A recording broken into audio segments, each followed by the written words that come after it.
കേന്ദ്രത്തിന്റെ വഞ്ചനയ്ക്കെതിരെ അനിശ്ചിതകാല രാപ്പകൽ സമരവുമായി all India loco running staff association വിവിധ ആവശ്യങ്ങൾ ഉന്നയിച്ചുള്ള അനിശ്ചിതകാല രാപ്പകൽ സമരം രാജ്യസഭാംഗം ജോൺ ബ്രിട്ടാസ് എം പി ഉദ്ഘാടനം ചെയ്തു.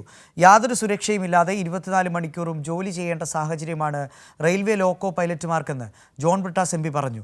All India loco running staff association divisional president KP Varghese, secretary VV Gagarin, vice president RS Anil തുടങ്ങിയവർ സംസാരിച്ചു. റെയിൽവേയുടെ സമീപനം എന്ന് പറഞ്ഞാൽ നല്ല പളവടക്കമുള്ള വണ്ടികൾ ഇങ്ങനെ തുടങ്ങും. നല്ല കാര്യമാണ്.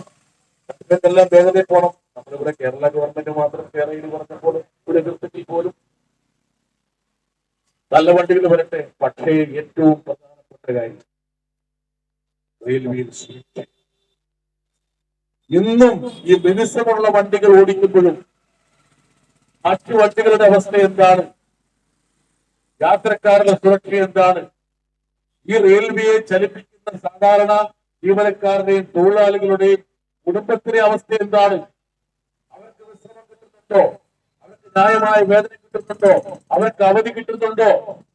അവരുടെ കുടുംബാംഗങ്ങളോടൊപ്പം കഴിയാൻ കഴിയുന്ന സാഹചര്യം ഒരുക്കുന്ന സ്ഥലത്താണോ അവർക്ക് ജോലി?